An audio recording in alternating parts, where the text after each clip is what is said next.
Tottenham 3, Chelsea 4. That was the full-time score today at the Lane. An embarrassing performance from Ange Postecoglou's Spurs side and a disgusting result. That last-minute consolation from Heung-min Son masks over what really wasn't a competitive second half and a game that we performed really poorly in for the most part. First 10 minutes, we looked fantastic, came out the blocks quickly, scored two really good goals. The first one, lovely movement by Dominic Solanke, a great finish. And the second one, Kulusevski cutting inside on his left foot and putting it into the back of the onion bag. Jadon Sancho pulls one back in the 17th minute, and I thought for the rest of the first half, Chelsea were the better team. They had more of the ball, they looked more dangerous. We had some big chances though. Dominic Solanke had a big chance, Sarr hit the bar with a header, but Chelsea looked the better team. And you could see going into half-time that they were going to come out better in the second half and that we needed to make a change. Our midfield was being cut through like a hot knife through butter, but no changes from Ange Postecoglou whatsoever. And surprise, surprise, Chelsea claw one back quite early on, make it 2-2. Cole Palmer from the penalty spot. Still no substitutions from Ange, and still our midfield is being cut through. Kulusevski not looking arsed, Sarr giving away stupid fouls, and Bissouma all over the place. Then Chelsea, they get their third goal. Enzo Fernandez with a great finish. And then Ange Postecoglou makes the changes. He makes the changes when we're 3-2 down. Not at half-time when we're in the lead, but he can spot an issue that can be sorted. And if it was sorted, maybe we go on to win the game. Not at 2-2 after Bissouma's just given away a stupid penalty. At 3-2, when the game looks like it's pretty much done. And yeah, Chelsea go on to get their fourth, as I say, another penalty from Cole Palmer that absolutely takes the piss. We talk about some of our players being superstars. That guy really is. And yeah, we get one back right at the end from Heung-min Son, but it's a consolation and nothing more. It might give Ange another week, but I really don't believe we're going anywhere under this manager. If you guys have watched this channel for a few years, even a few months, you'll know who I think is the biggest problem, and it's the man upstairs. It's Levy, it's Enoch, it's the ownership, as I say, 20 plus years of failure. But we have better players than what we're seeing right now on the pitch. Granted, these players aren't as good as some fans make out, but we've got a better squad and better players than Nottingham Forest. We've got a better squad and better players than Brighton. We've got a better squad and better players than Aston Villa. We've got a better squad and better players than Bournemouth. Yet we're behind all of those teams currently sat mid-table. Do we have players that can be title contenders? No. Are we a club that can go for the title? No.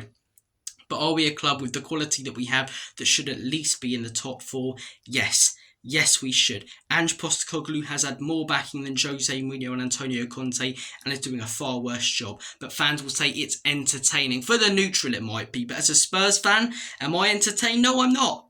We lose 4-3 at home today to Chelsea. I don't find that entertaining. 10 good minutes. Whoop-de-doo. We're open defensively for the rest of the game and Chelsea cut through us. Goals were flying in for them. Entertaining. Thursday against Bournemouth. Oh, Spurs are so entertaining. Yeah, because we're so bloody open. We give teams so many chances. We're not organised or structured like most other good teams. Teams love watching us and playing against us because Spurs will always give you good chances. Last weekend against Fulham, was that entertaining? It was a slow, boring, shit game. We've had some big wins this season. The Man City one, for example, you know. And there's been so many more like it. The Manchester United one, the Aston Villa one. But we'll always follow it up with absolute rubbish. The 2-1 against Ipswich, the 4-2 today against Chelsea, you know, the 1-0 against Bournemouth, the 1-0 against Palace, the 3-2 against Brighton. There's just no consistency with this Spurs team right now. Ange Postecoglou, in my opinion, his position's untenable. He's been backed more than other managers at this club and is doing a far worse job. Do I still think the owners are the biggest problem? Yes, but Ange Postecoglou, he has to go, in my opinion. There is no tactical adaptability. The timing of his substitutions is stupid and far too late. As I say, his in-game management is absolutely pathetic. We're unbelievably inconsistent. Everything since last November, since that new manager bounce, has been poor. 19 losses in our last 38 games. I'm sorry, for a club like Tottenham, yes, we're not title contenders, and yes, we don't have title contending players, but for a club like Spurs, who have had the amount of money spent on their squad, we should be doing far better than that. Far better than 19 losses in our last 38. The players have to take the accountability as well, though.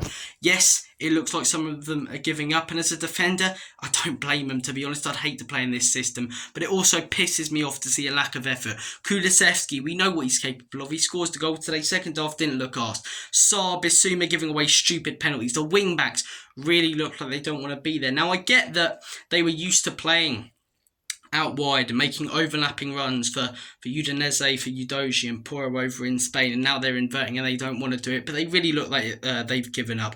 And this just feels exactly the same to how it's felt so many times before when managers' reigns come to an end, but it's a bit different this time. Conte, he wanted experienced players, he wanted quality, he wasn't given quality. Conte wanted Bastoni, instead he was given Longley. Jose Mourinho wanted experienced quality, he wanted the likes of Skriniar, instead he got Joe Rodon.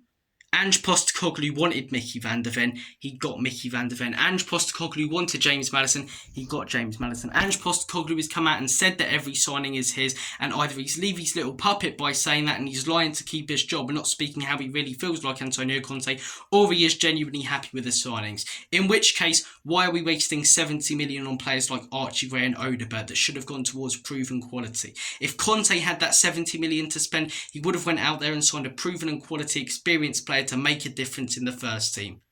You know, the money that's been spent on Timo Werner, a player who we know simply isn't good enough. I can't get behind this manager. He said every signing is his. He said it's on me. So judging by what he said, I'm going to hold a man to his word. And in my opinion, this is simply not good enough. When he was saying stuff like, why can't we go for the league? And we've got a great team. And then this is what we're getting. It's not good enough. Fans don't deserve this with the prices that they're paying, as I say. That's not on Ange. That's on Levy. The fact we pay these prices to see that shit on the pitch is a disgrace. Ange out, Lange out, Enoch out, Levy out, sack the players as well, cut them all off. There's only a few that I can mention that I genuinely keep. You look at that squad. Kulusevski I'd keep. I think he's fantastic. Maddison I'd keep. Dominic Solanke only just joined the club. Van der Ven, who's injured again because we're starting him when he's not fully fit. Why are we starting him when he's not fully fit? But the rest of them, Porro, you know, maybe give him a chance under a new manager, but look like he don't really care. Udogie, Romero, sell Romero, he's overrated. He's not world class like people rave on about him being. Bissouma, sell him, not good enough. Had years at the club, had about 8 good games.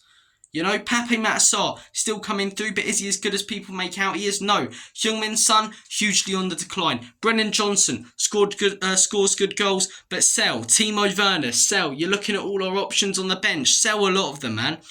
The players aren't good enough and they're letting down another manager, but this manager's ideas are nowhere near as good as Conte and Jose's. He's gotten what he wanted, or by his words he had, and he's hugely underachieving with it. He's hugely underachieving with far more backing than those two managers. Oh, he's got a philosophy, he plays entertaining football. Who gives a monkey's toss, man? I'm sorry, I'm not watching Spurs to be entertained. I'm watching Spurs to support the team and hoping that they win. That's what football's about. That's what we judge footballers on and football teams on. How successful they are when it comes to winning. His position's untenable in my opinion. The owners, most of the anger went... I would say if, but when Ange Postecoglou goes, I'm sorry, then all the angers, all of it has got to go towards the owners. But right now, Ange out, Lange out, Enoch out, Levy out. Pathetic performance. Fair play to Chelsea.